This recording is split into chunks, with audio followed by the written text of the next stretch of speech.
Yeah. Very good morning to one and all.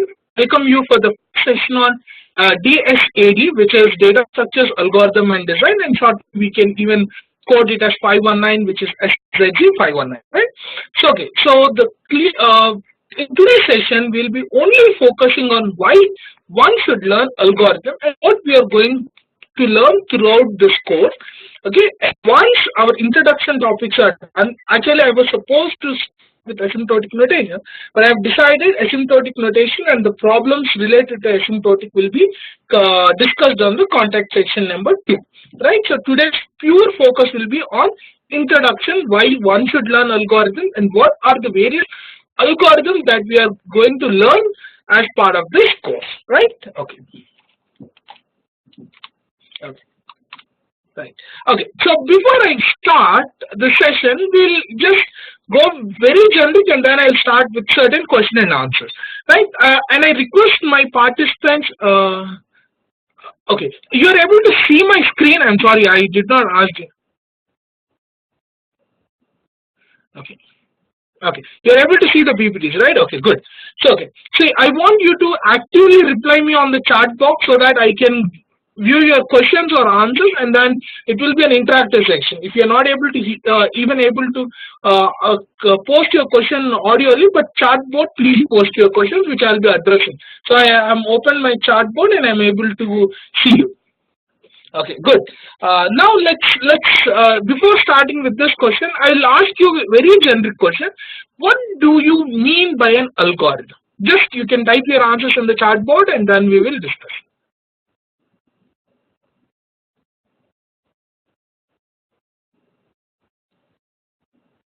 Step-by-step process, set of instructions, logic, method. Okay, great. Steps to perform logical steps, sequential.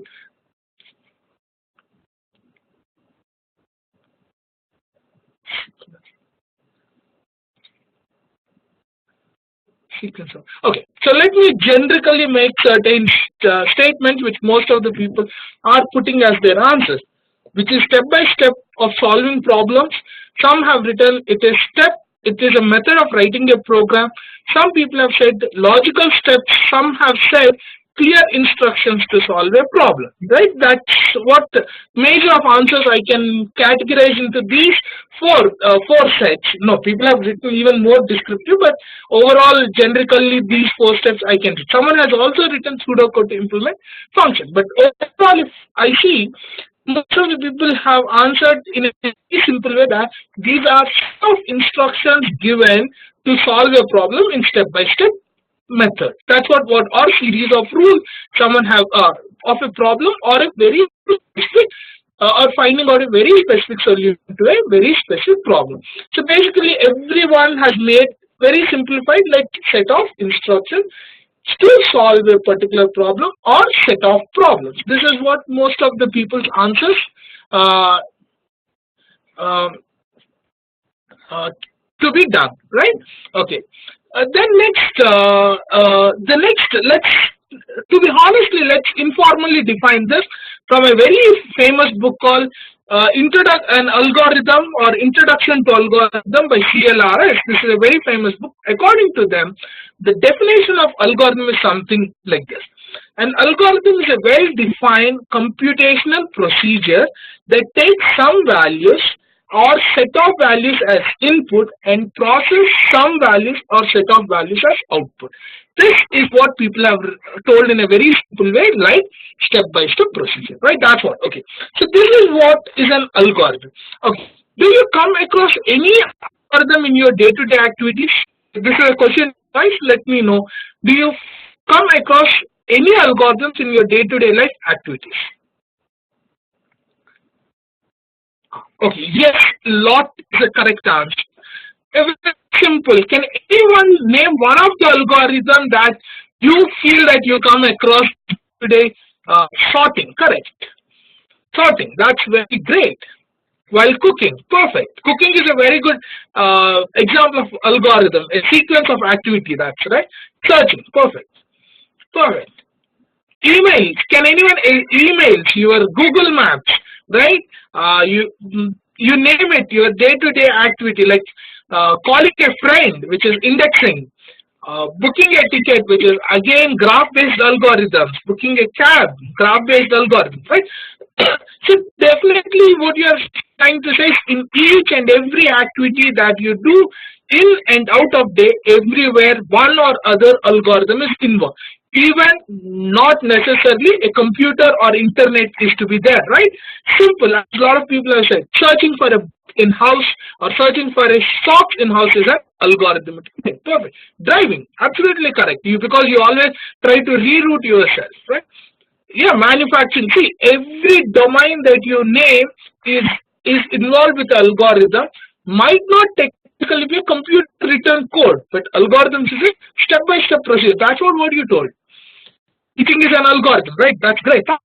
Okay, so now let's finish the topic till here because I just have a question for you. That's what are the two discoveries that you feel. It's not necessarily what I feel. You feel that has changed the world. I'm waiting for your answers. Internet, wheel and fire, electricity, Google, mobile, gravity, electricity, internet, zero, good. Okay. Communications, great. AI, it's very great. Okay. Wheel, okay, good. Electricity, okay. Most of these I can just say internet, yeah, internet, Google, wheel, fire, communication, transport. Someone told airplane, yeah, that's great. Okay, zero is an please. Okay, I see. Okay, accepted because without I see there is no communication. See, gravity is also a perfect answer. Okay, I'm just looking for two which changed the world from Stone Age to the modern era. What do you feel? From Stone Age, man, here today, what are those which you feel have played a very important role? Technology, electricity, internet, communication. Okay, fire, wheel is accepted. Okay, IQ to human, algorithm, necessity, socialization, thinking, tools, good, civilization. Okay, so I'll just try to generalize your answers. Okay, because we have got 200 and more participants, and we try to get some kind of question answer. So let's better. I generalize certain answers which most of the people have given. Most of the people have mentioned internet. People have said the thought process of human which evolved. Most of the participants have said it is electricity, communication, wheel and fire. These were the most repeated answers that I could see. Apart from there were a lot of other things like way of thinking, agriculture, IC, AI, but we can generalize this all computer related stuff to basically internet or computer, right? Okay. But beyond this, if you see, computer, IC, these all were actually developed from the ancient in one or other way of form. See, communications, if you see, technically humans started with symbols or signs, and later, slowly, language, there was improvement.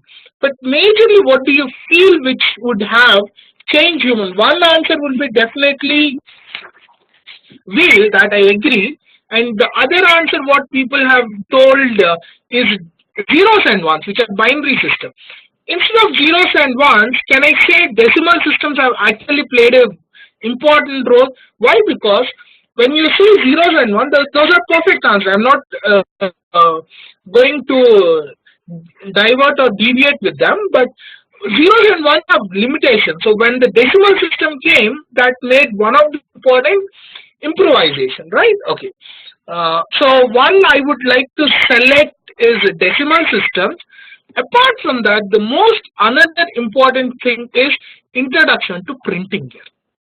Would you agree with my answers? The two most important thing, one I would like to say as a printing system, and the other one where zeros and ones included, that is the binary system which converted human being from the rock or the Stone Age man all the way where we stay today, right? Yeah, printing and decimal system. Okay, why printing? I'll talk at this point. uh, I hope people doesn't have debate or discussion decimal system, because whoever agreed with zeros and one, I just advanced it to decimal system so that large numbers could be dealt. Okay, zeros and systems inclusive. Why printing? I'll say. See, in ancient days, what happened is information was always shared through scriptures. If you see, if you have to write an information, Harappa Mohenjo-daro civilization, why you can find the scriptures written in the rock form, or if you go to any of the Ajanta Ellora, all of the things were written on stone, and transporting of information was a big task. The moment print machines came, which actually includes wheel here. Print machine major base is a wheel, so that's why it's a wheel is information. Transformation of information through books became very easy. So translation happened where the technology was able to send from one place to other place, and so on. People started developing. If anyone remembers the Mughal invasions on India, the first thing they always destroyed was either temples or either libraries. Why do you think libraries were destroyed? Any guess for this? I'm not. Yes, knowledge, source of knowledge would have got destroyed, and the history of the civilization is to get. That's why printing machine is one which where the information could be stored, reproduced, and distributed. That's why we consider printing as one of the changeover technology. That see, printing in the sense not the Chinese, the printing machine. I'm talking here very specifically printing machine. Yeah. So that's why where I consider these two had changed the world. So one is your binary system and the other one is the print. And can anyone recollect who is this person? Johansen Gutberg. He's not Galileo. The name is there here. I have written the name at the bottom. Uh, See, I am getting very simple question that to introduce. I'm sorry, I missed my introduction, which I'll do at the end here. I'm sorry for that. I'll do it then. Okay? No, this person is the one who invented or who introduced the printing machine to the Europeans.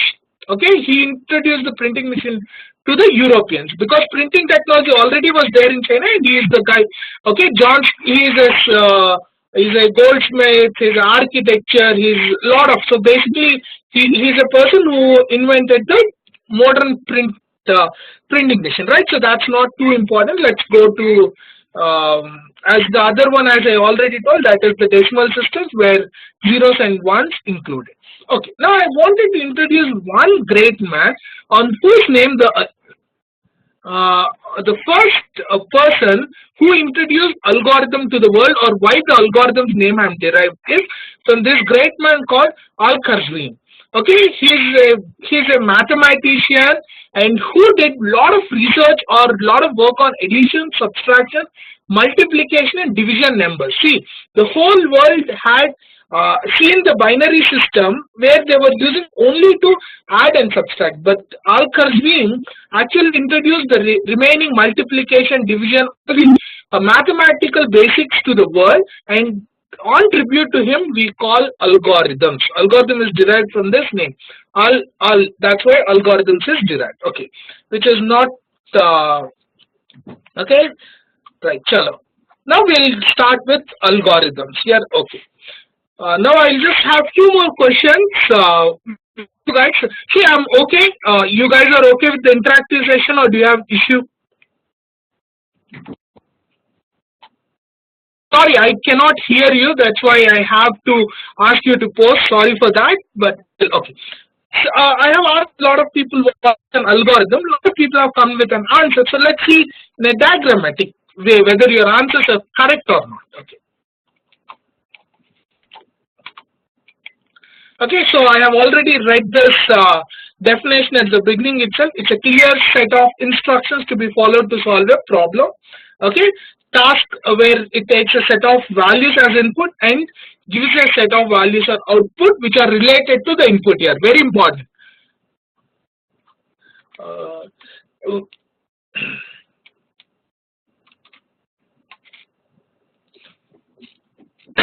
Uh, Okay. So I hope my voice is breaking, or is it clear?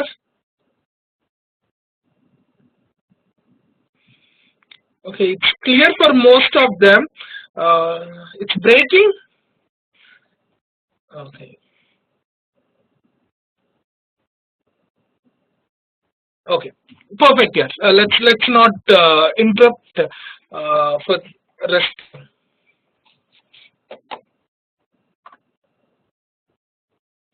Okay.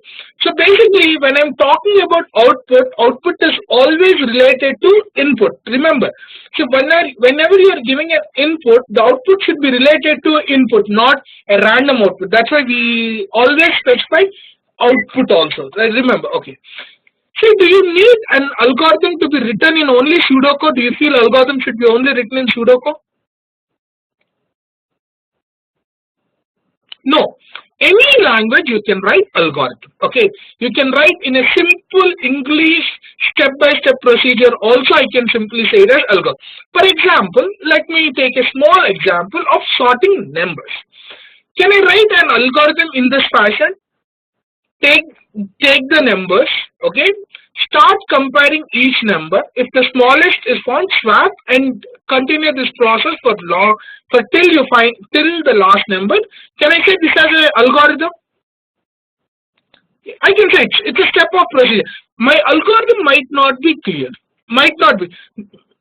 Is it clear? Is it a very clear algorithm? Why I'm simply saying it, take input, just compare the first number to second number. If second number is smaller, swap, repeat this process all the way, okay, all the way. I just told all the way. Now what clarity I'm missing is just the number which is got swapped will be compared to its adjacent, it keep on going. But the first two numbers, the first new two numbers might not be compiled, right? My algorithm might be wrong. That's a different story altogether. But what I'm giving as instructions can be called as an algorithm, right? Yes or no? Yes, this is an algorithm which might be incorrect or which might be correct. Okay. Now I have a question for you. Why most of the algorithms that you come across in your undergrad are written in a format where you have arguments and some English language combined together and called a pseudocode? Why you have learned all this algorithm in a pseudocode? Is there any reason why? Easily understandable, perfect, easy to understand, okay, easy to implement, reusable, okay, mathematics, programming we can implement, more reliable, okay, easy to translate into implementation, okay, okay, hardware independence, good, standard logic, simplify, very general, it's clear and understandable, Sudoku, okay, high level, structure vocabulary to analyze, independent. Okay, great. So I got very good answers. So let me ask questions based on your answers. Okay, right, great. Now you're talking about independent of language, which I feel that you're talking with respect to programming language. Okay, one answer I agree with that. Great. The next answer, a lot of people have told logic. Logical, clear explanation. If I write a algorithm in a simple language like Hindi, Telugu or English in clear description, I think my logics can be clearly understandable. If I don't write, that's a different story. If I write, that's also. So logic is not an option. Have anyone come across the asymptotic notation called time complexity, where you say the time taken to run this program takes order of n? Have you ever come across that term? Yes? Okay, great. With the time and space, both you come, but I'm just talking with the time aspect. Okay, great. Okay, if not, don't worry. I am going to teach that in detail. So, but just have you come across the term called the algorithm takes order of n square or order of n or order of n log n? You would have come across, yes, in it somewhere. Okay. What is this? I'll just try to explain you, and then we'll go to the pseudocode, need of pseudocode. But do not worry, there is a clear description on pseudocode and complexity in the next section. Okay. What happens is, if I write in English, what happens is, if I write in English or if I implement, in these two cases, if it is an implementation, I mean I hard code in some programming language, I have to test with a time stamper. I should introduce time stamper and say, okay, this program is going to start at this time and end. This is the time taken. So where I have already implemented and this might be wrong and there can be some issues where I'm losing a lot of time and effort. Pseudocode, why do we write most algorithm in pseudocode is, before implement, is there a method that I can say this algorithm will work or not? That's why it is written with all your logics involved and in a simple English language. So combination of both logics involved and English language logics in the sense your for if else aggregation statements anything plus your major simple logic involved all together, so that by looking at it pseudocode you will be able to talk about the time taken for the program to run. Don't worry if you're not able to understand, we have a detailed session, so do not worry. Okay, you got it? So that's why people write algorithms in pseudocode fashion. Without implement, they can say this can take more than order of n square, or it is going to take theta, or it is going to take omega time. So don't worry what are these, we'll just introduce in this class only. Yes, see, don't worry. So there's a question I'm not able to understand from Pawan. Okay, sorry, I think that was a key press. Okay, great. Okay, so let me go in detail. Okay, okay, what by looking at these pictures, are you able to recollect anything?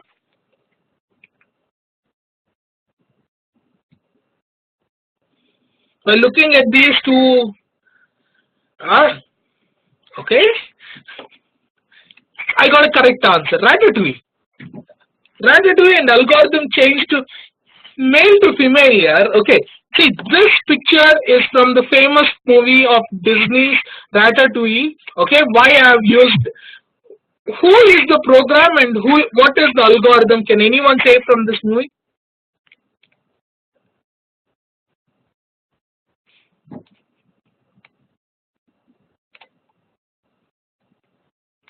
Yeah, the instructions were always given by the rat, and the human used to perform. So they had an algorithm developed for their communication, right? That's what. And if you see the bottom figure, which talks, there is a hospital in United States where a male can go and come out as female. The procedures that they follow can be also simply called as algorithm. And that's why I have told you algorithm that I have not told you algorithm doesn't have a standard definition. Okay, whatever you say that a set of instructions, everything can be simplifiedly told as algorithm. Now you got, so algorithm doesn't have a very structural way. It have only structural way in the sense as the instructions. Got it? Okay, let's move to the next slide. Okay, we need to just recollect some of these vocabularies which are very well used in the algorithms. Okay, so I have seen certain questions which I'll be addressing at the end. Please do post your question. I'll answer them here. Don't worry. I'm just making note of them. Right? Okay. So let's try to finish with the vocabularies and just we'll move on. Okay. What is a problem? Sorting of keys can be simply said. The problem that you want, the description is none other than a problem. What you want to do is a problem. Okay, what will be the inputs? What are you going to give inputs? These are very important before you write an algorithm, right? Because if someone says, I just want to write a sorting program, sorting can be done for alphabet, sorting can be done for numbers, where sorting can be done for positive integer value, sorting can be done for negative integer. So you should know is the input that the user would like to give, right? If you wrote a sorting program and you say this program works for all sorting, and the intention of the programmer is all whole numbers, and suddenly if the user starts giving input in the form of characters, it won't work. That's why input plays an important role in the algorithms. That's what I told. What will be the output? Now here people can just hold for a second. What does an output means is, when you give a program, let's say that program is wrong and your input is given. The random output, something like infinite loop running, you can't say that as an output. Output should be very relevant to the input. That's an output. We are supposed. Now the most important thing is instance. What is instance? Okay, can anyone say me how many whole numbers are there? Or prime numbers, or real numbers, or natural numbers? But any of these answers you will say infinite. If someone says, I have written a program that sorts the whole numbers in ascending order or descending order, any one of them. Let's say he has told that. Now, what will be your input? You can samply type what would you like to give it as. Some numbers, just what numbers that you would like to give as input.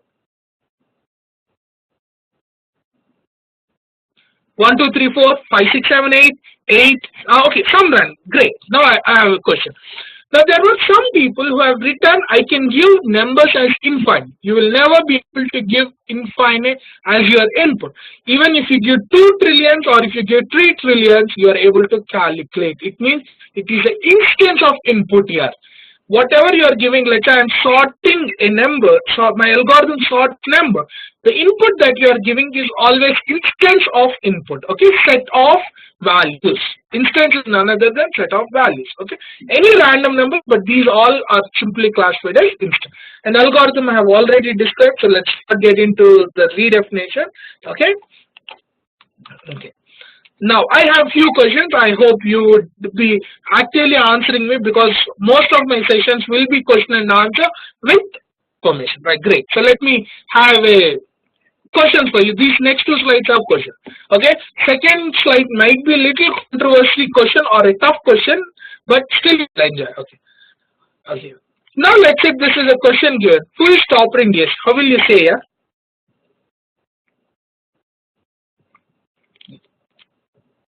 By marks, good. By sorting, good. By grades, good. Max, min, very good. Depending on the criteria, okay. By checking average, okay. Marks, great, great. Okay. Let me say this was the question posted to you guys at the end of this course. By the end of this course. By the end of the course, I expect people would be good with the algorithm to write an algorithm for this. So I have written one algorithm, you guys have written one algorithm. Let's see what was the algorithm. First is mine, second is your algorithm. Algorithm 1 is mine and algorithm, because you will be, by the end of this course, you will be able to write algorithm in fashion of algorithm 2, and I will be writing, I am still writing like algorithm. Out of these 2 algorithms, which algorithm would you say is the best or the better? Algo 2? First 2, okay, 2. See, there are no marks, so you can easily answer this question, which is 1, 2. I'll go to 1, 1, 2, 2, 1, 2, 1, 2, both some, okay. Both are same, perfect. Second, I'll go 1, I'll go 2. Okay, fine, I got. So most of the people have done most of the answer, that is 1 and 2, 1 and 2. I have a raise and hand one.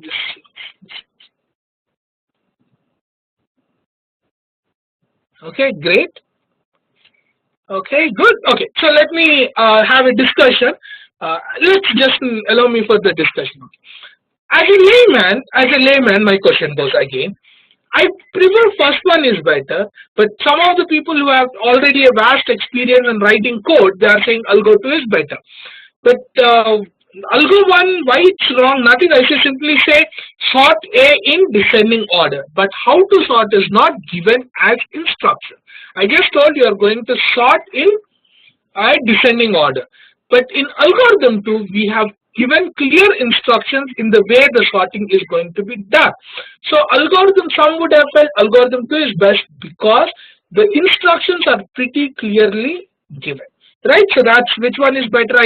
Most of the people have given me answer 1 and 2. But as of today, don't worry. That is 1. By the end of this course, you will say 1 is very similar to 2 and 2 is the best. Okay? Okay. Now I told you I have a tricky question for you guys, so let me answer. Who is the champion out of these four players?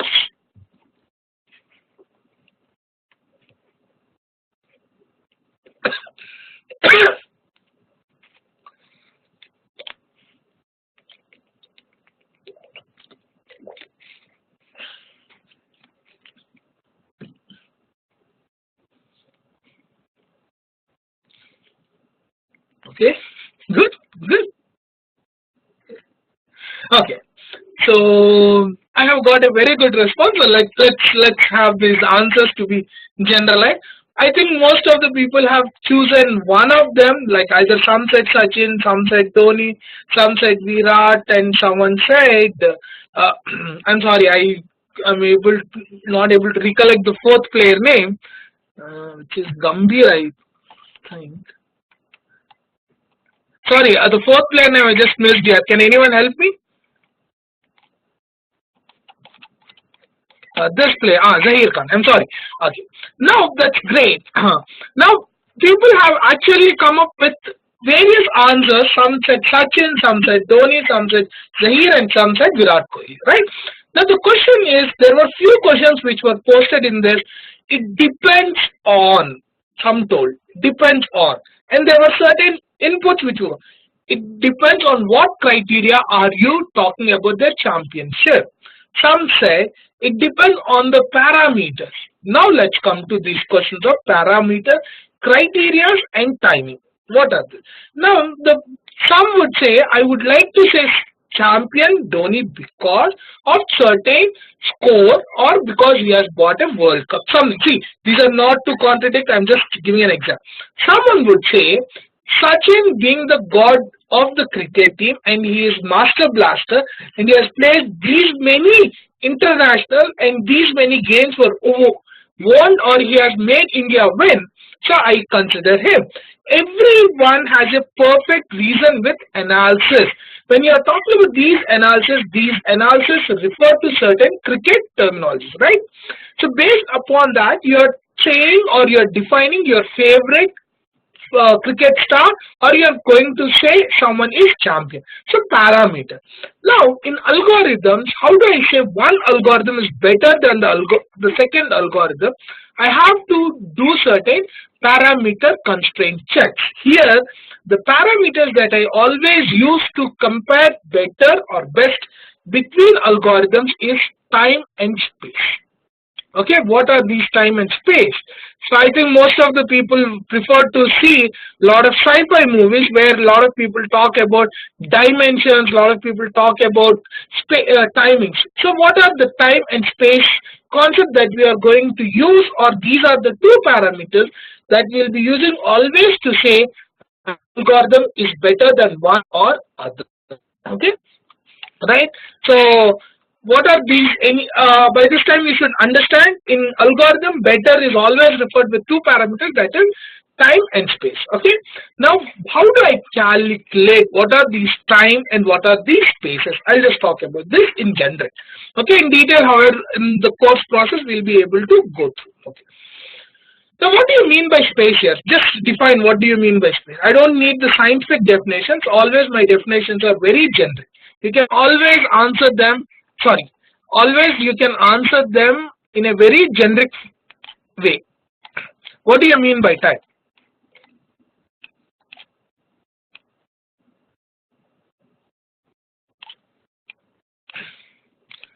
Yes, runtime. The time what we are talking is the runtime and unit of measurement. The time what here we are looking is in a special algorithm, the time taken for running of the algorithm. The space here we are talking about the memory utilization, either it be the first, which mostly we would prefer to use always the primary memory, that is RAM, the RAM utilization, and sometimes it is a secondary storage device, but mostly our algorithm has to run on RAM. That's why the space complexity and the time complexity plays a vital important role when you write an algorithm. And how do I calculate this time and space complexity? I'll be using certain terminologies or the measurement efficiencies, which we call it as asymptotic notations. Yes, like CPU and output, definitely. Okay, what are asymptotic notations? Or the asymptotic notations are the notations that are used to calculate the time and space utilization of algorithms. Okay, and they come in various forms, and we are going to only discuss three of them. That is big O notation, the first one.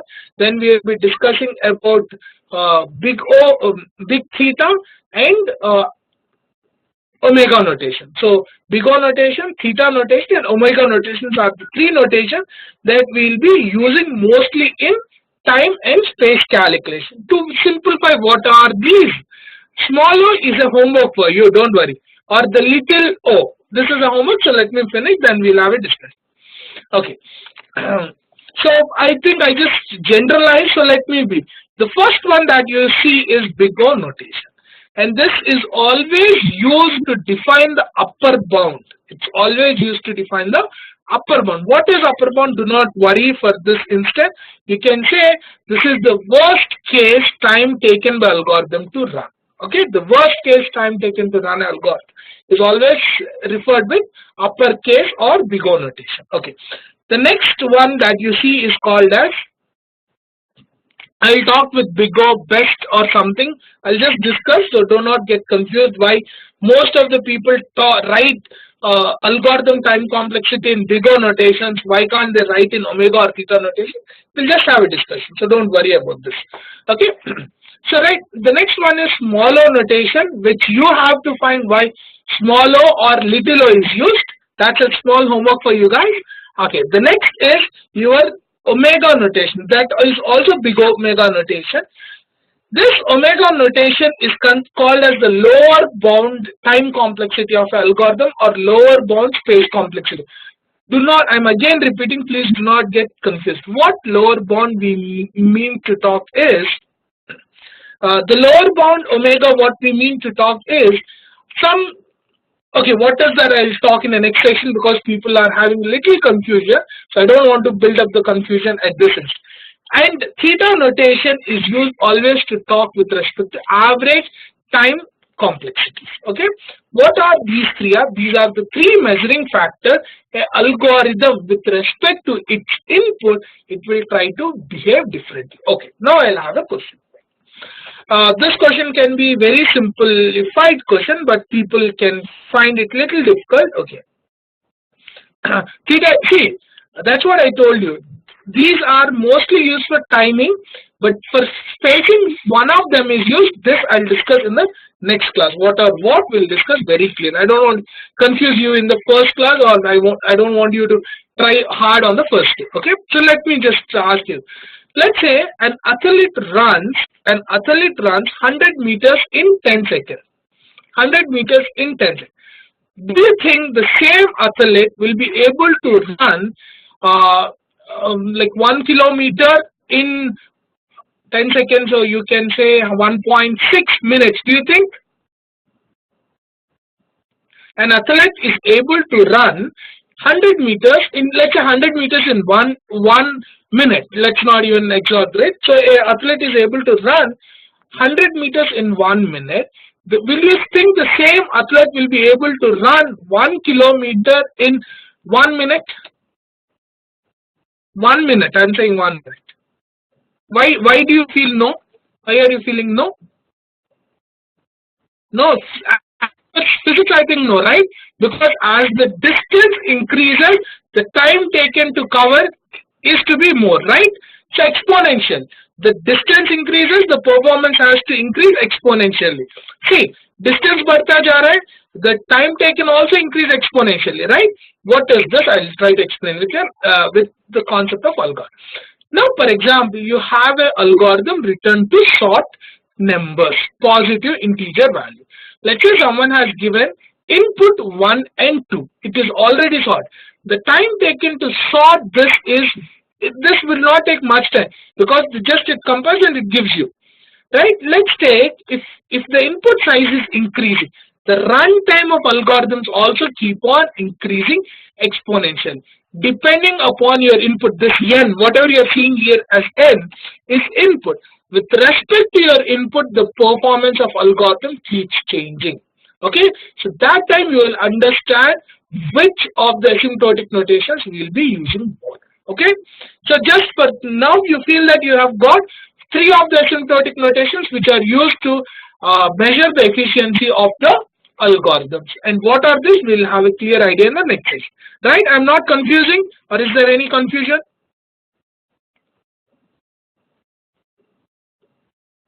Okay, great.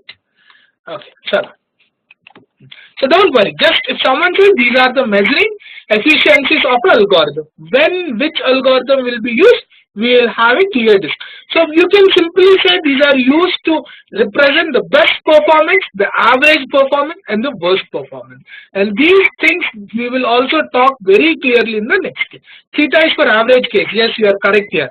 Always, that's why in some cases we write in big O notation to say this is the possibly in the worst case scenario this is going to run on big O of n. Okay, don't worry. We'll just have the discussion very clearly in the next class. Okay.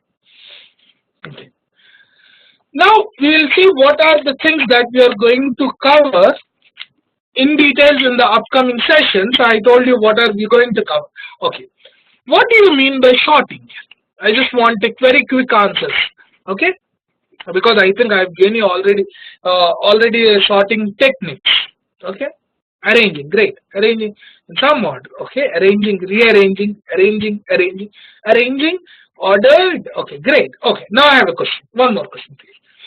Now, let's say the output that I have given, my numbers and the outputs are related, right? I have found some algorithm and in which I have put in which order, ascending or descending order here?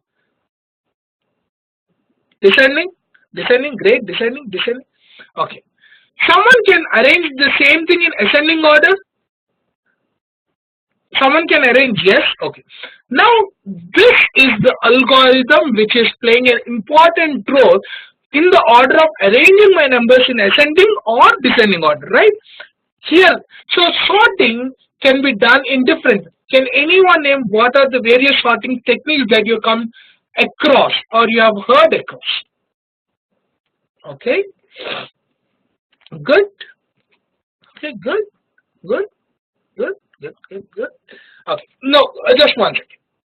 Okay, great. I have got very common answers: quick, bubble, insertion, heap, selection, merge, as the sorting techniques, radix and bucket. Okay, two new also got added. Okay, great. So if I see these are the answers most of the people have given me.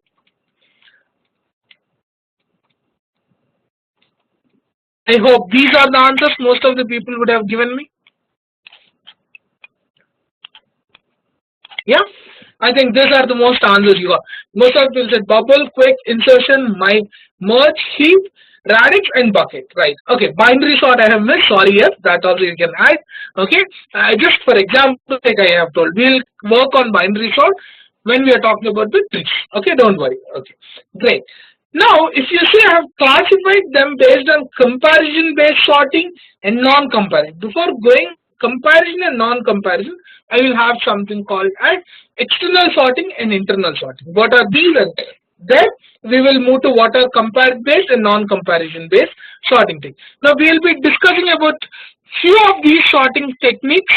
Selection sort is easy, so we will not be discussing. We'll mostly focus on these kind of sorting techniques. I did not have space. Okay, so you can just put selection sorting also. Okay. Now, what are internal sorting and what is external sorting techniques? There is no name called, there is no technique called internal or external sort like bubble sort or quick sort. These are the methods that they are used by one or by some of these sorting techniques. What is internal and what is external? See, your RAM has a limited space, right? If the algorithm is able to run inside the RAM, we simply call it as internal sorting, or the numbers that are to be sorted, if they are able to fit in, or majorly not numbers, I should say always the algorithm, if it is able to run within the memory location, I call it as an internal sorting.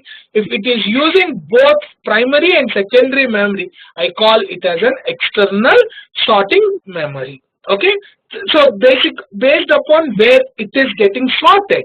So basically, if all the program is able to sit inside a RAM and it is able to perform, we call it as internal sorting, and if it is not, we call it as external sorting. That has nothing to do with any of the sorting techniques. When we discuss about the sorting techniques, I'll explain you very clearly what is an internal and external. Okay, classification of sortings can be done based upon where they are getting sorted. Okay, so I just had a question. Let me go through it. Internal arrangement within the same array, yeah, even that way, without that, see, that space complexity also comes in the picture here. Regarding that, usage of extra space and within space is a different topic that I'll discuss when I'm talking about the algorithms. Okay, external sort, internal sort is with respect to memory. Okay, it's with respect to main memory.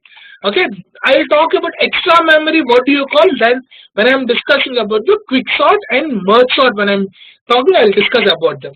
Okay, so not to give too much input in a one session here. Okay, so basically these sorting techniques are classified based upon whether you are comparing between element to element or you're not going to compare between element to element. What do I mean by element to element is the adjacent element. So the comparison based techniques are bubble, quick, insertion, merge and heap sort come into these categories, and non-compared where the element to element comparison, adjacent element to element comparison will be not done in radix and bucket sort. This clarity you'll get when we discuss. So just see, these are some of the sorting techniques. So what I'm going to try to discuss here is you will not have one algorithm method to solve a simple problem. Okay, there are many methods or many algorithms that will solve the same problem in different ways. That is what I'm trying to explain with help of these various sorting methods. I'm clear, I hope. Now someone said only sorting will not be done by bubble. That same sorting can be done by quick. Now within these sorting techniques, how will you choose the best one? There you will come across the big O notation or the time and the space complexity. Depending upon your time requirement or space requirement, you will choose one of these algorithms. That's why we should learn about the time and space complexity. Okay. Now, how many people have come across quick sort or heard about the quick sort? Okay. Those who have heard about the quick sort, I just have someone has raised the hand. Just let me see. Okay, I just have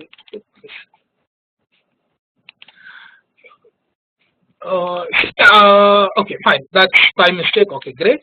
Because I'll be not able to see the raised hand here, so it's preferred you post the questions which are more easily for me to see. Okay. Okay, great. Okay. No, don't worry here. If you have heard a question, fine for me. I told you no prerequisites, no. Don't worry. If you are new also, I'll make you understand everything. Okay. Those who have come across quick sort or those who have not also, open your Google and answer me this question. You have freedom to type in Google and answer. Okay, don't worry. You have the freedom to type in Google. So, what is the time complexity of quick sort? Just Google and say me the answer. Yeah, we'll take the break after this discussion. Okay.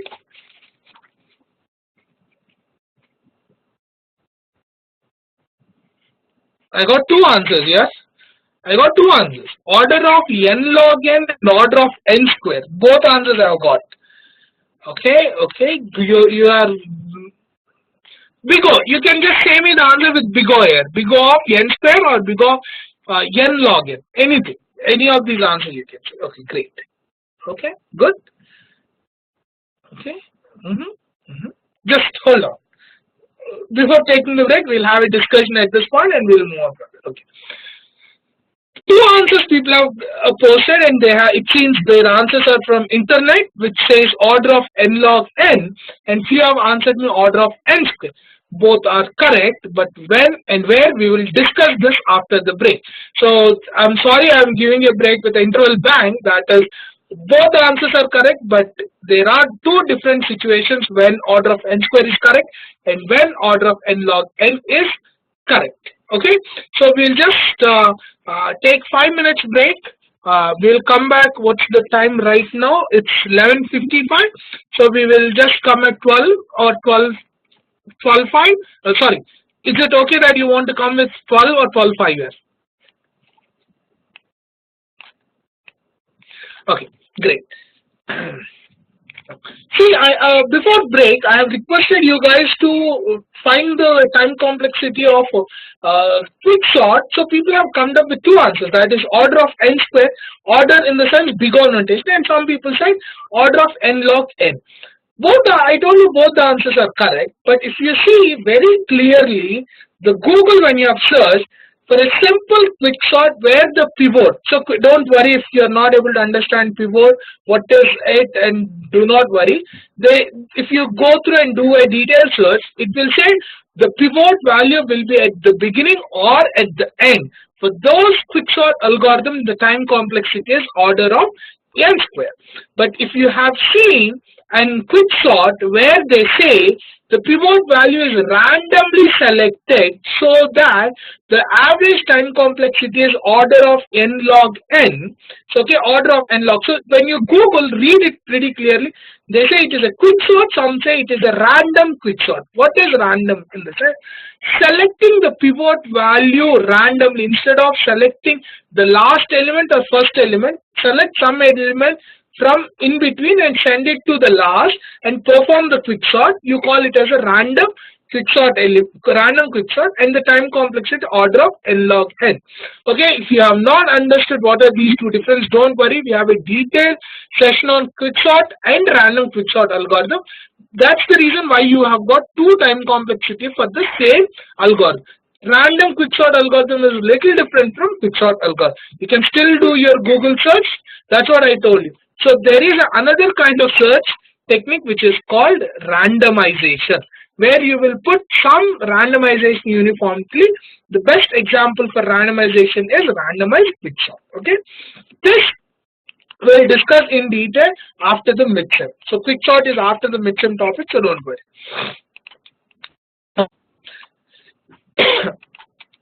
Now, what are the data structures we are going to discuss throughout this course? We will be discussing if you have to generically classify data structure.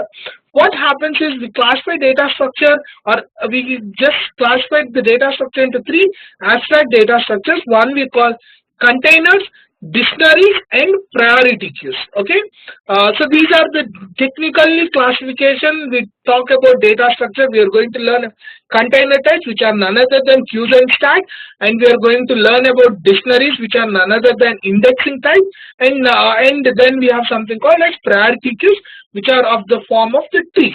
So you don't need to worry. But what are the data structure that we are going to learn is arrays, linked list. Now, before going to talk about arrays or linked list, why someone should learn data structure? Can anyone answer this question? You have told me there are various types of algorithm, but if you go through the title of my course, it says data structures, algorithms, and design. So you say data structures plus algorithm. Okay, what is a data structure according to you? Yes, absolutely. People have given me a correct answer. You're saying that the data to be arranged that is going to be used by algorithm, the way in which the data should be arranged. Okay.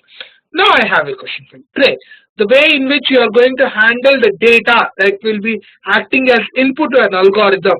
That's fine. So that's why okay, great. So because you wanted to arrange the data in a fashion, you are learning about data. Okay.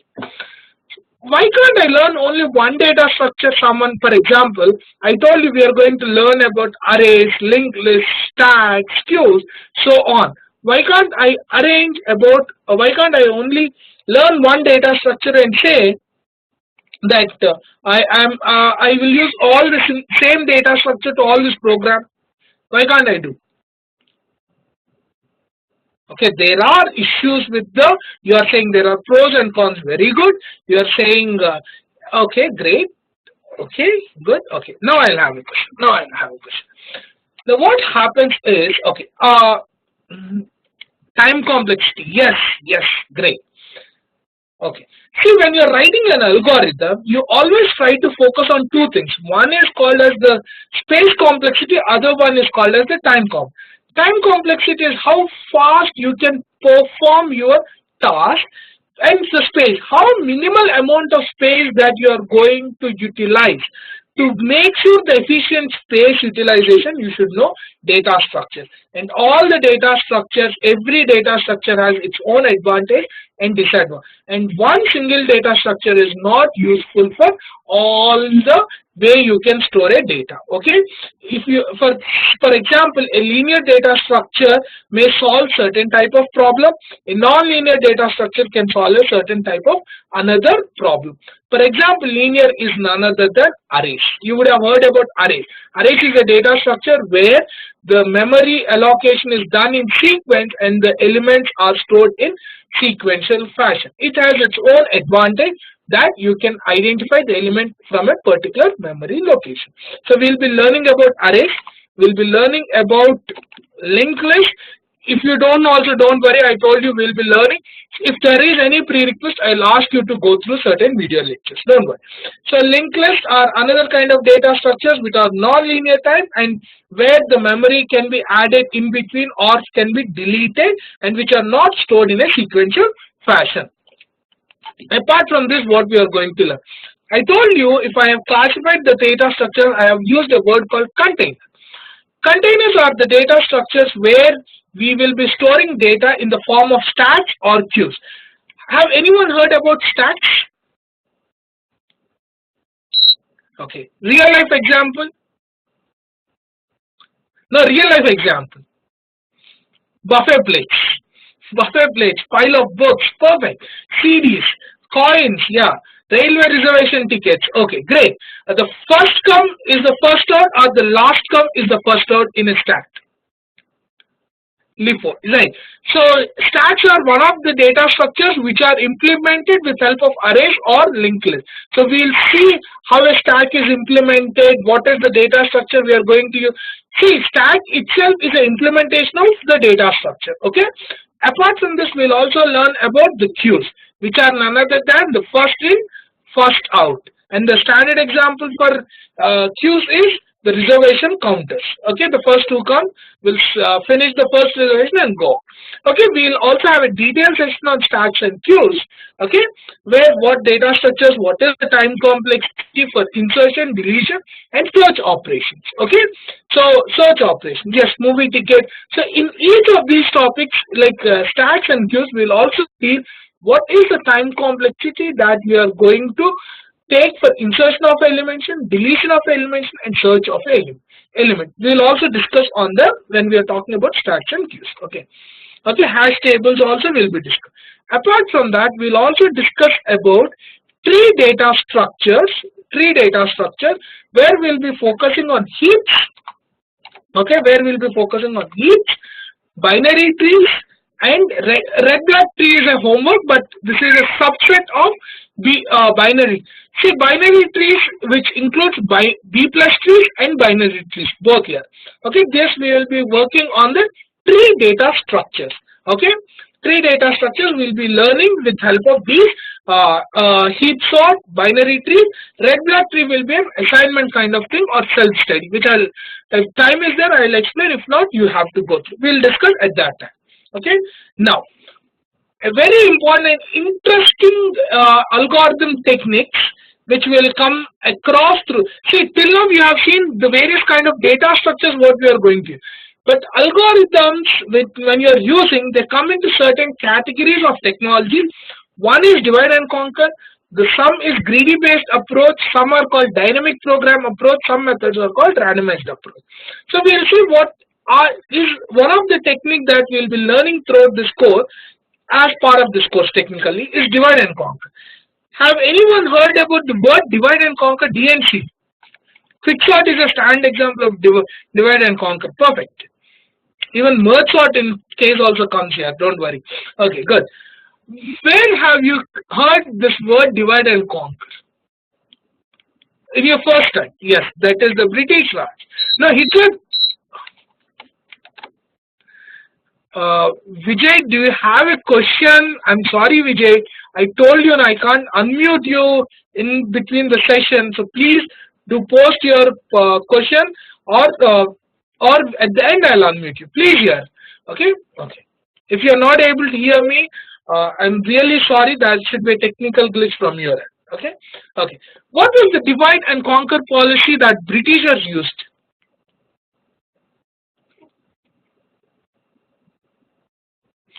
Their strategy was always to conquer India, not to win wars. Yeah. Um, Okay, that no. Most of the answers what you have put is done by today's politicians. Yeah, dividing between the social sectors and dividing people with the name of caste, creed, religion. It's done by India. Most of Indian politicians today. Yeah. So if you see, the Britishers wanted. They understood that they cannot conquer whole India at a one go. What they decided is they divided India into zones and they started slowly conquering each zone, which means if a large problem is given which I cannot solve at a single go, I would break the problem into small parts and I try to solve each part, and at the end all the individual solutions I'll combine and I get a solution. That is what is divide and conquer. Britishers also did the same thing. They they were, they knew that they cannot conquer India altogether at a go, because you know what is the size of UK, right? Which will be hardly one state size of India. So they decided I would divide the whole region into certain zones, and slowly each zone I will conquer. By the end, I will be able to conquer all its parts. So it means I'm dividing my problem to small chunks. Each chunk I'm solving, by the end, I have a solution. That is the DNC concept. And this was introduced majorly by Britishers. Okay? Right, chalo.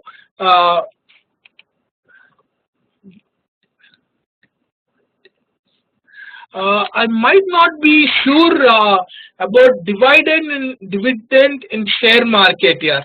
Sorry for giving an. I'm not sure about dividend in share market. So which I'm really sorry. I cannot say whether it is a DNC concept or not here.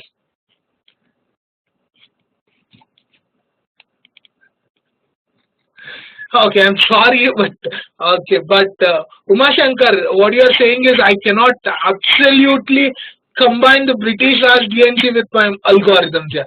But overall idea of DNC was introduced to India by Britishers. That's what I wanted to say here, right? But we will do in a procedure and sequential manner better than them, and so we get answers. Okay, okay. So these are the problems which come under DNC, and the first problem that we see with divide and conquer is quicksort and merger. Don't worry. Okay. Now, apart from divide and conquer, we'll also come across a technique called dynamic program technique. Okay, dynamic program techniques where we try to solve solve the similar kind of problem or reuse the solution of a similar kind of problem repeatedly for optimization purpose. Okay, mostly the dynamic program is what you said, the solutions of the programs are available which we try to reuse for the optimization achievement. And the best example for dynamic program is, we'll see dynamic programming also. Recursive programs can be said as recursion is a part of dynamic programming here. But yeah, recursion is a dynamic programming. Okay, the best example for a dynamic program is Tower of Hanoi. Even you might do not know, you written it as a dynamic programming, you would have felt Tower of Hanoi I have written using random recursion.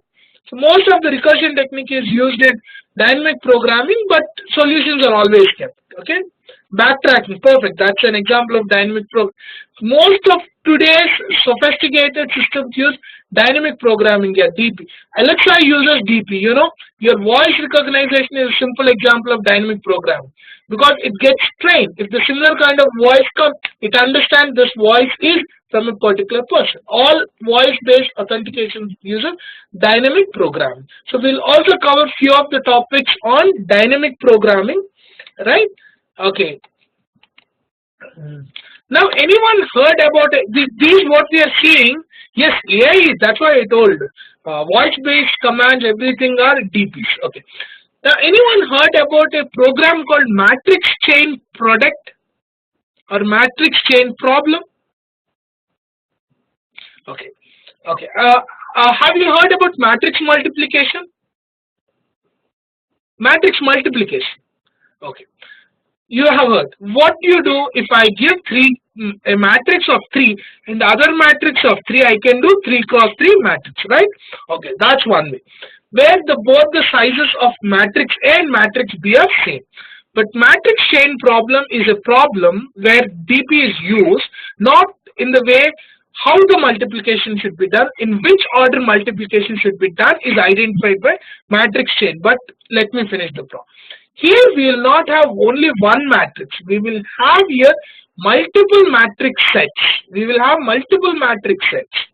So generally when we do matrix multiplication, we say I have a matrix of 3 and I have other matrix of 3. Here you can have a matrix of 3, matrix of 2, matrix of 3, matrix of 4, matrix of 5, matrix of 2, so on. You can have various matrices, and you have to do multiplication. So to do that, if it is a 2 matrix of same size, you say I'll be using matrix multiplication row by column or column by row, right? That is constant. But what matrix chain problem tries to give solution? In which order these matrices should be multiplied? L1 to L3 or L3 to L2 or L2 to L4. This is what matrix chain problem tries to identify, and that's called as that's another example of dynamic programming. Okay, right? We'll try to cover certain topics. I'm just giving an example. We'll not cover matrix chain problem, but we'll try to give certain example. Okay. Okay. Let me go through a few more examples. Okay. Now I just have a question because okay. See, multiplication will be the same matrix multiplication. Which matrix, that is, first should I do L1 matrix to L2? This one. See, if you technically see matrix, I will say L1 into L2. No. What the matrix chain problems try to identify, should I do L1 to L4 or L2 to L4? This identification they find. Row to column, column to row, that I cannot change it. So that's there. Okay. All machine learning, deep learning algorithms are dynamic programming. Yes, you are correct. All ML and DL programming are dynamic program. Even if there is a recursion, you can say this is a dynamic program. Okay, not necessarily all recursion, but most of. Okay, what do you mean by the word greedy? It's an approach. It's a very famous approach, and we'll have a sessions on greedy approaches here. What do you mean by greedy? Any guess? Is everyone greedy about getting an A grade or no? No. No? Okay, fine. Okay, no grade. A better grade? Everyone wants a better grade at least?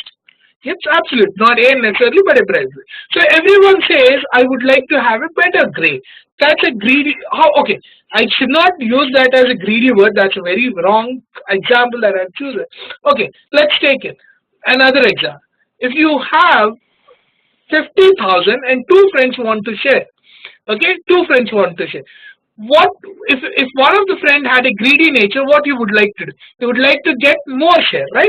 So if you take this example, who is greedy here in this picture? Is the fish greedy or the cat? Fish. Why fish here? Why you felt fish? Cat is hunger, so it wants to eat the fish. So cat is the greedy. No, cat is greedy. If cat is hungry, the way it looks, it's hungry and it wants.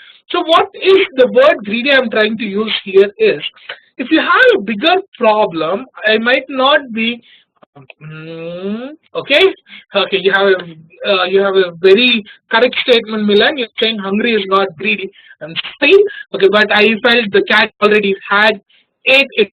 Okay, so just greedy approach, where would you try to take best possible solution? Okay, this cat trying to eat the fish which is immediately available rather than going and drinking somewhere out milk.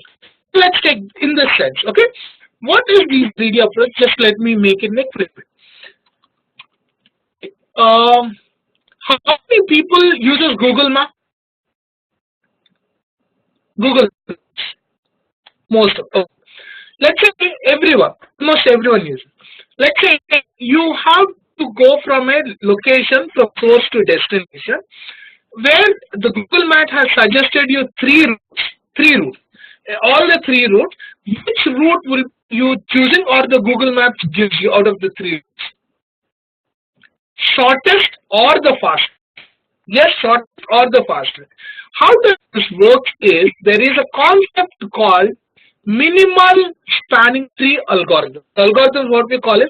These algorithms work on something called a tree approach.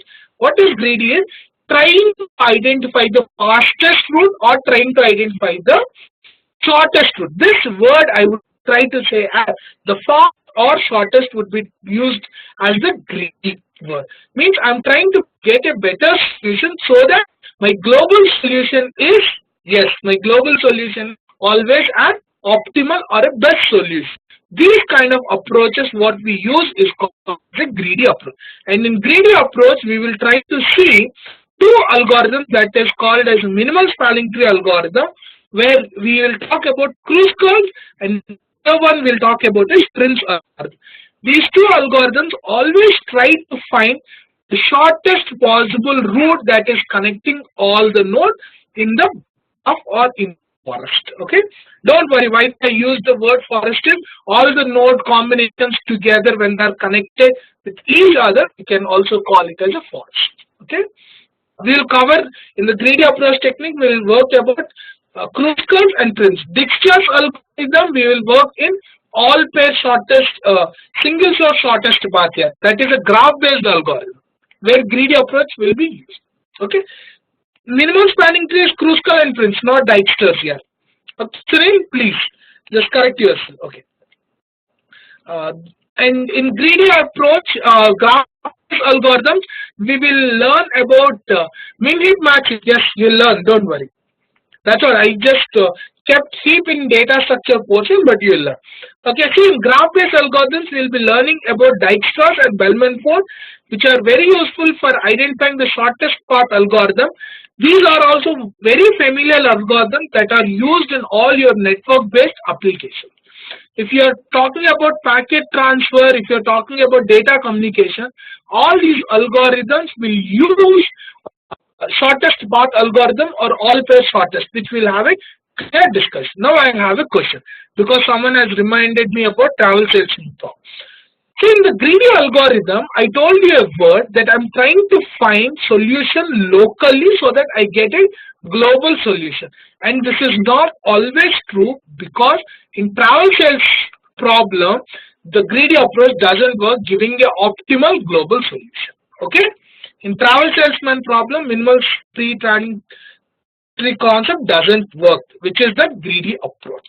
So greedy approach will not always give you local global solution. What it means is locally I'm trying to find the optimal solution. By the end I get a global optimal solution is not feasible by the greedy approach. Please do remember that. These terms, if you are not understanding, don't worry. By the end when we are discussing in these topics, we will be very clearly we will be able to understand. Okay, right. Okay, let's go for one last concept that we will discuss. And also we will discuss about the tree traverser or tree search, tree search by breadth first search method and depth first search method. Okay, my voice is not clear. One second. Is my voice clear or not clear? Okay, so if it's clear, great. Okay, I don't know whether my recording is working. Okay, recording is happening. Okay, good. See, don't these sessions are also recorded and with clear voice. See, those who are not able to hear my voice, please unmute. Please check your headshots or just go for a better internet connectivity here. Okay. I'll just quickly talk about what are P and NP. I'll not talk about NP complexity and NP hardness because we'll have a clear discussions at the end of the session, which means the 20th and 21st sessions will be on NP and NP con. Okay. What is P? What is NP? I'll just discuss in the slide, and we will go for the question Q and textbook and Q&A session here. Okay. Okay. What is NP and what is P? So the term P stands for polynomial or a time. Polynomial here we refer to the term called time. What is? If I'm able to give a solution, see solution. If I'm able to perform or if I'm able to solve a problem in a fixed time, then I call those problems as class 3 problems or problems of polynomial time. Okay, for example, addition of two numbers, addition of two positive integer number. Let a plus b is the algorithm. A is the integer and b is the second integer. Whatever be the integer, I will always give you the output in a fixed time. Yes or no? 5 plus 2 is going to take me the same time as 2 plus 5 or 4 plus 6 or 7 plus 8 or this fixed number, as I am able to get it the output in a fixed time. Yes or no? All these kind of algorithms, we can call it as class P algorithms, or because I am getting a solution in a polynomial time. Is that clear? All the for example, uploading a data in a database, it's a polynomial time, because if you fill every data within 3 seconds, the database should get updated. It's a polynomial time. Okay, these kind of things. Fixed time, an algorithm with a similar type of input, and it is not changing its behavior. So those all class of problems we can call it as polynomial. So what is non-polynomial? NP. See, okay.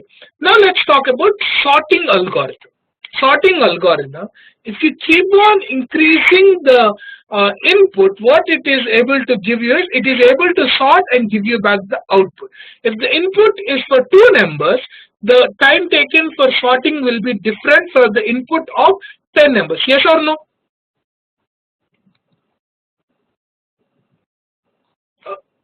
See, I just gave two numbers for a sorting algorithm versus 10 input, 10 numbers as input. The time for giving the output will be little different. Difference might be in 0.001 milli or microsecond, but still that's a difference, right? So what happens is, if you are able to verify, what is verifying it? This algorithm is working with respect to a set of input or set of similar inputs. Set of similar inputs, I can simply call them. You are verifying. You are not saying this is a sorting algorithm that is working for all the natural numbers or all the whole numbers. You are saying it is verifying that the given input is being given as a sorted output or not. Then those class of algorithms we call it as NP problem. Almost all the algorithms that you learn today, that's verifying, all will be called as NP algorithms mostly. And if you are able to validate, then you say P is subset of NP. Don't worry, I'm just making it simple. N is non-polynomial time. Okay, it's a non-polynomial time. N stands for non-polynomial. I just repeat it again.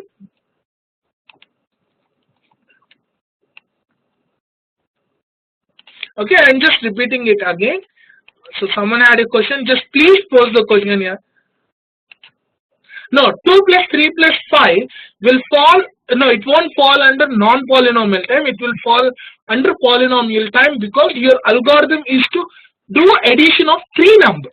If your algorithm is addition of 3 numbers, then it is polynomial. If you are saying addition of sequence of numbers, then it is non-polynomial. Got the difference?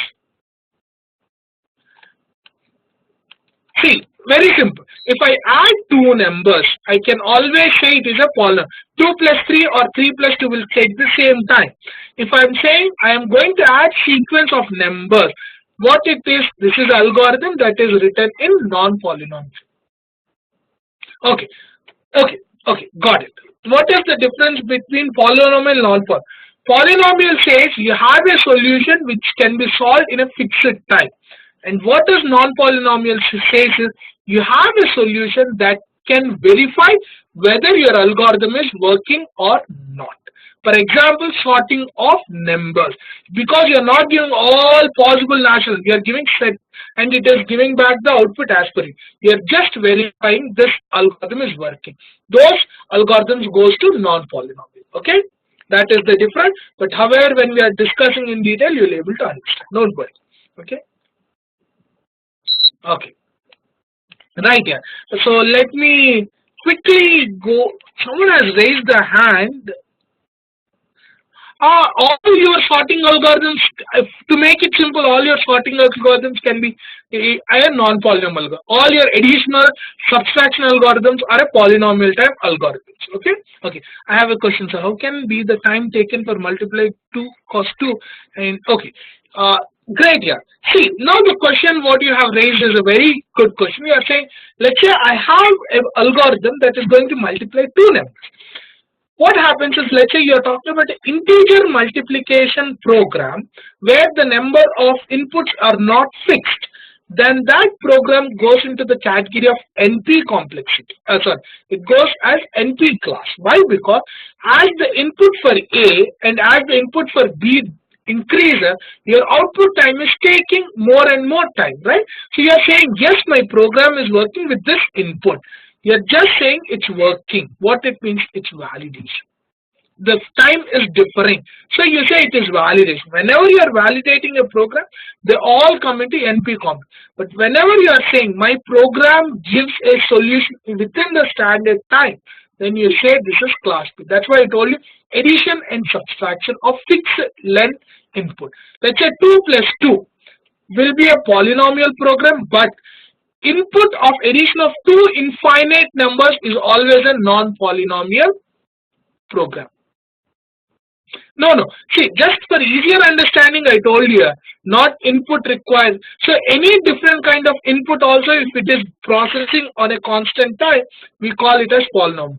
I'll give you a very good example in the next class when we are dealing with the polynomial and non-polynomial. So the word, just simple, let me make it simple. If you are able to come up with a fixed time of solution, if there is a solution for a problem, then that solution is a polynomial. If a solution is verifying a problem, then it is called as non-polynomial. Okay. So see, we can say yes, but not necessarily always here, because in both the cases you give input. So right, so the time take, see, set off when you are saying instance, I am giving an instance of input to verify whether it is working or not, then I say it as a non-polynomial. Okay, right, let me move. I know I just wanted to skip this polynomial and non-polynomial because it creates a little ambiguity, but I wanted to just talk about polynomial and non-polynomial. Then we'll discuss about NP completeness and what is NP hardness at the appropriate time after you understand the basic polynomial and non. Yes, you're correct. Some Pravan has a very well. See, that's why what we say is P is always a subset of NP. That's why there are certain algorithms which are, so some non-polynomial algorithms are polynomial. That's why we have a concept of P being subset of NP but not P equal to NP. I have a question. Yeah. So okay. So your travel salesman, if you have time, just see in which category this comes here. Okay. So everyone knows I'm not going because we'll have less time for Q&A session. So I'm a little hurrying. Okay. How many people want to be a multi-millionaire here? I have a question for you. Mostly everyone, even I would like to. So if you want to be a multi-millionaire, just try to prove this problem here. If P is equal to NP, you will be a multi-millionaire because you will be awarded the prestigious award in computer science, that is the Turing Award. Okay, so that's why one of your friend Pawan had a question. So sometimes that non-polynomial are also polynomial problems. That's why we say P is sub of NP, not P is equal to NP. If you are able to prove that all polynomial problems can be solved in a polynomial time, if you prove that, you will be a multi-millionaire. right? So you can buy these textbooks, and if you have time, you can start. Even one problem of this book, if you're able to solve, you will be awarded PhDs directly. Okay, now coming to the important question, that is the textbook. Okay, officially the textbook that we have written is algorithm design. Okay. Okay, great. Just give me a second. The textbook numbers you are having is at slide number 24 here. Okay. Now, do I need to buy this book, or do I need to buy any other book? See, if you are interested in learning algorithms in detail after this program, let's say a textbook that can be used for all algorithm courses, then you buy this book. That is Introduction to Algorithm by CLRS. Okay, Corman. People call this book as Introduction to Algorithm by Thomas Corman. This is a very famous book, which is, and this book I prefer everyone to buy, because this is called as a Bible of algorithms here. Okay, so that's enough for you to buy. Okay, I have a question. Let me. 044, please, can you please pose the question, because I'm not able to, I am not supposed to unmute. Just give me a second, I'll see the chat box. Okay. Okay, you just want me to flash slide number 23. Okay.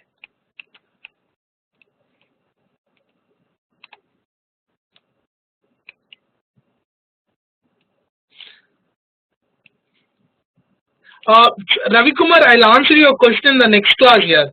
I have noted your question. That is heuristic approach, or in the discussion form, I would be giving you the solution for that here.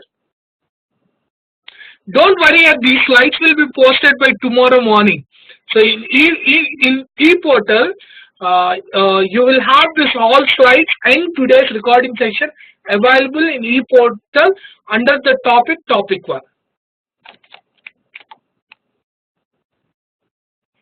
See, data analyst role algorithms, Karumanchi book you can buy, but if you are looking in respect of cracking an exam, I would suggest Karumanchi book here. Otherwise, you prefer is always to have a standard textbook. It is well designed, well written in. Now everything will be uploaded here. So as per see, algorithms you will be useful, but for data analysts mostly ML and DP algorithms are useful here. This course is an entry level of algorithms, I can say. Okay, 1 second. See, I suggest to buy the reference book Introduction to Algorithms by CLR here. Okay. No, I just want to go through this book is PDF available, and you can what I should not use the word, but you can either buy an e-copy and use this book here if you are out of the space. See, there is a question about programming language. See, algorithms doesn't need any programming language to understand, but to implement algorithm, you have the freedom to use any of the programming language that you are familiar. You can use C, you can use C++, you can use Java, or you can use Python. So I don't have any because in exam there will be no question asked you to write a program. All the questions, if at all they will be focusing on writing an algorithm. Got it? Okay. Now, when you are buying textbook, any programming language, or Incel C# also. Coming to the textbook purchase, try to buy the latest version. I got some internet pictures I just posted here. Array JavaScript, you can't write algorithms, man. Mostly, if you are able, you can. To crack exams, I prefer you to buy this book. See, okay, there is no concept of failing in exam from which here. Okay, so no one fails. Only your question should be to get a better grade. Okay, so always raise a question to get a better grade. Do I need to buy this book or not? To crack an exam, you don't need. There is no concept called fail. Okay, go ahead. Only better grades. Right. So any other questions? CLR here. I personally read CLR. So that's why I'm saying CLR. To write the assignment, you have to choose one of the programming language. One of your choice. See, one more thing. By 20th, you will get an announcement regarding what is the weightage for EC1. EC1 compound currently is located for 15, but I'm going to change it to 25% or 30%, but there will be a proper announcement which compound will have what weightage. EC1 year, quizzes, assignments. EC1 is quiz, assignment, take home problems, lab exercise, everything come under EC1 comp. Okay. If anyone has seen the handout, at the end you will find three components. Evaluation components. EC stands for evaluation component. EC1, which is online quizzes, lab evaluation, take-home assignments are called as EC1, which is open book. Apart from that, you will have one mid and one compre. Mid is closed, compre is open book, where you will be allowed only to carry prescribed textbooks, both reference and textbook. See, syllabus for mid is very clearly given, that is lecture 11. Okay, whatever topics we covered before lecture 11, and by lecture 10, I will also give you a midterm syllabus depending upon what we have covered. Notes I have, okay, coming to lecture notes. See, I have started preparing lecture notes for each session, and lecture notes will also be available only on Monday because I have to still update with NP complexities, and that's what I told you regarding quiz and assignments. By 20th, you will get a notification. Okay, any other questions? Okay.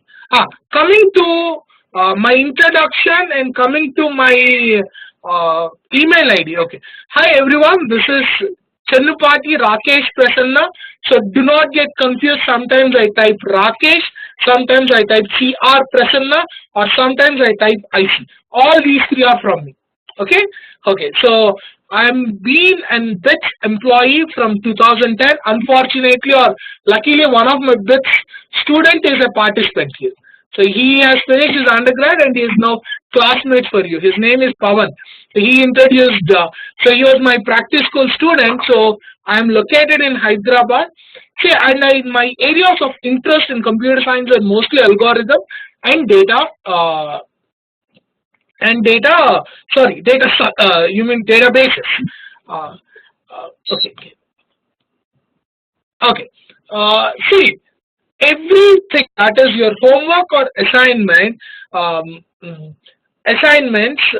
will be shared, and you will also have a ample time where you can work on it here, because we are working on it so that you don't have a stressful sessions on assignments. Okay, but give me time till 20th, everything will be very clear. Yeah, my WhatsApp number, I use only one number, which is personal and official. So we'll see in the next upcoming sessions if it is really needed, I'll share. Otherwise, I will respond back on my emails, preferred is email, and discussion forums. Okay, both I'll be answering. Okay, let me type my email address, and please, if you please store. Okay.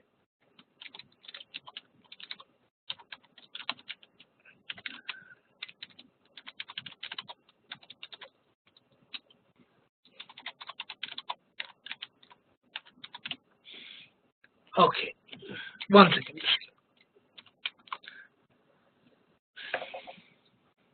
Now, most of my sessions will be interactive, so I hope if you have any questions, okay. See, if you find difficulty in my sessions, you have all the freedom to personally email that you had an issue or you felt dragginess, so that I will make sure that my sessions are more interactive for you. Okay. So I have just posted my email address. Again, I'm typing it so that, okay, one thing what I'll do is I'll add my email to this PPTs. Okay, then let me add so that everyone can see. Okay, so that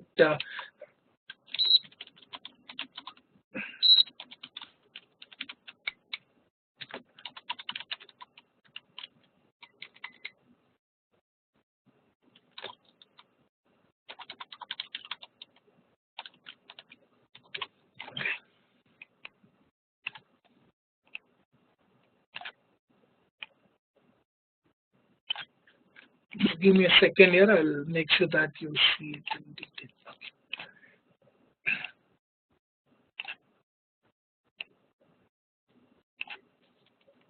See a small here. Sorry, it's hyphen Pilani. Okay. So let me just reduce the size to 20, 32. Okay. That's the mail ID, and I'll be happy to answer your questions when whatever you ask me over mails or through interaction forums. And if I am not able to answer every Wednesday, I will take up the question from the discussions forum and discussion forum, and I'll be able to answer. Okay. Okay. There was one question I forgot from asking about what are C1, what is SS. Okay. See, when you go through your handout, contact session is this. Whatever we discuss in the session, we call it as a contact session, and whatever you have as pre-contact session, those are none other than something called a self-study, which means people are expected to read those topics from the textbook. No, yeah, printout textbooks are not allowed. So that's a strict policy of contact, hover, and okay. Pre-request is the one that you are supposed to go through video lecture. See, every Wednesday I'll be posting up what are the video lectures that you have to go through, or what are the topics that you have to go through. So, right, everything will be made announced, and if you have questions, you can drop me on my personal email ID. That's official. Yes, your handwritten notes, your class PPTs, any Xerox that you collect, you can bind and take as a notebook here. Printed notes in the form of a proper spiral bind, no loose sheets. But I will also once cross-check with the exam cell what is, because my class notes, if they allow, it's fine. If not, I should also take. No. For the first session, no homework, nothing. From session 2, you will have a homework. See, lab session is self-practice, which we are not going to do interactively. That's what we're working on. 20th, we will just have a clear picture and we'll announce to you. Yeah, spiral bind, handwritten notes, all are. So just let me look. Someone had to talk to me. Okay, so.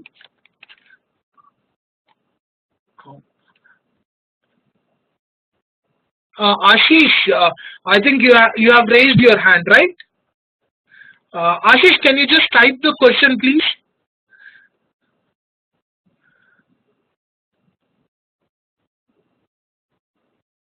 Ashish, okay. You mean you can slide notes and record lectures enough for exam? Ashish, I cannot answer this question at this instance because I've not started. See, bind, print out textbook. No, I'll just check, Sai. I'll just let you know whether textbook are. Okay, Vijay Raghavan, lecture 10 means, okay. What I'm sorry, I did not carry the handout here. What I'll do is I'll briefly rewrite the mid syllabus and put in the announcement here so that you can have a clear picture, or I'll re-upload the handout with clear margin. Now, all the sessions are on Sunday and few sessions, Saturdays, and there are few sessions on Sundays. Just let me give a minute. So someone had. Just give me a second here. Let me see whether I'll be able to download because I have to log into my eLearn portal. But just give me a second.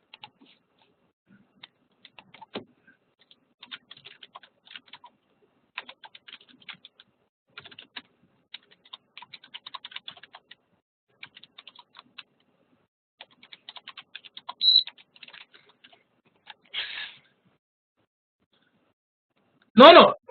Sessions, see, you'll get announcements here properly. Every Wednesday there will be announcement. Okay, what I'll do is, there is a session plan. I'll share in the announcement here so that you can make your plans according to it.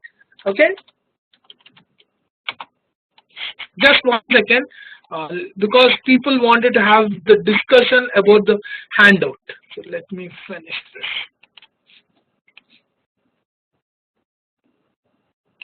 Now, only reference book is enough here. See, here you will be able to see my lecture slides. So I think this is visible. And the today's video lecture, both you will be able to see. Now there is no class tomorrow here. See, Sunday there is no class. These will be enabled, which are quiz ones. Not all, some will be will be not enabled. Every quiz you will have certain time period, let's say 1 week to 10 days to finish them. Okay. Let me just take the handout, and there is the handout.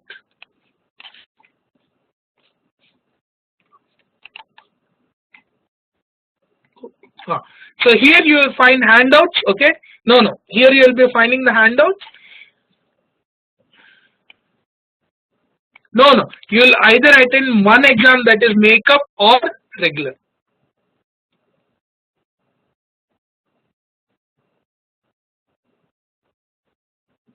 Yes, you will properly get notifications. See, I will be sending you announcements personally when the quizzes get open and when they are going to close. I would I will suggest you to buy the reference. Yes.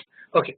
So midsum syllabus people have asked, which is and very early to answer, but still tentatively I am giving you the answer. Most probably our midsum syllabus will be binary search keys here. Okay, what is the difference between regular and makeup? Regular, see, there is no difference here. You will have the same exam percentage, but not the same paper. If someone is not able to come for an exam, he is given a second chance to write the exam. That's called makeup. Okay, you might have health issues, you might have a company engagement, so the levels will be very similar. Or the regular, if let's say regular is level X, the makeup will be level X dash or even X, so it may not be so different.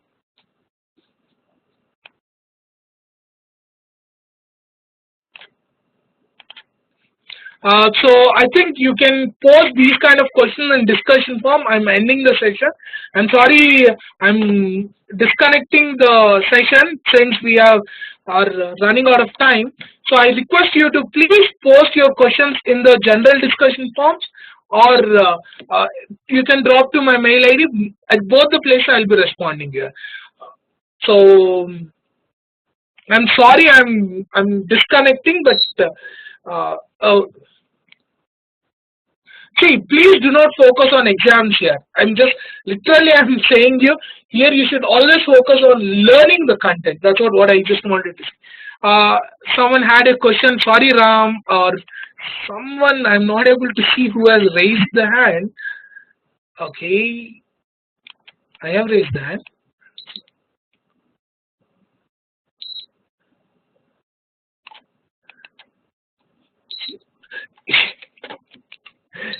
I'm so see. I'm getting a lot of raised hands. Okay, Chandan, I think you had a question.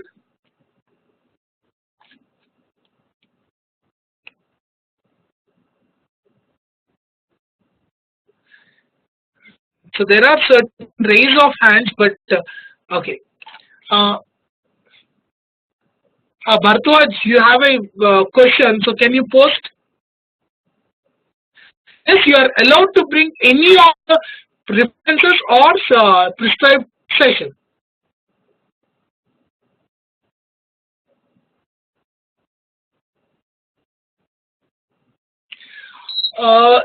See, that's all. Nirupama, I think Nirupama has a question. So that's my responsibility to make sure that all the sessions are finished before midterm. See, regarding the quizzes and assignments, you will get a clarity by 20th. That's what I was trying to say. On 20th, there will be announcement how many quizzes, when, how many assignments, and when are the submission dates. Everything I'll be announcing. And whenever the quiz gets open, before that, you will be also sent a notification from the instructor that is new. Okay. No, you just to drop an email to attend makeup here. That's it. Not to me. There is a support team from WLP. For them, if you drop, it's enough. Okay?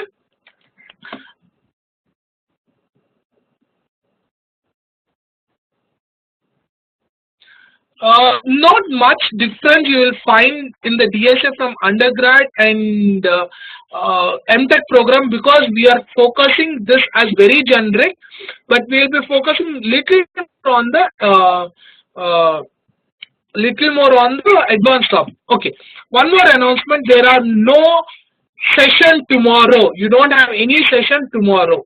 Please check your schedule that there should not be any session. Just please check your schedule and let me know. There is, it's cancelled, because convocation tomorrow happening, and most of the WILP students are also taking part in the convocation. So I'll be with them. Okay? Shall all the best here. I'm ending the session. Any more questions if you have, please post.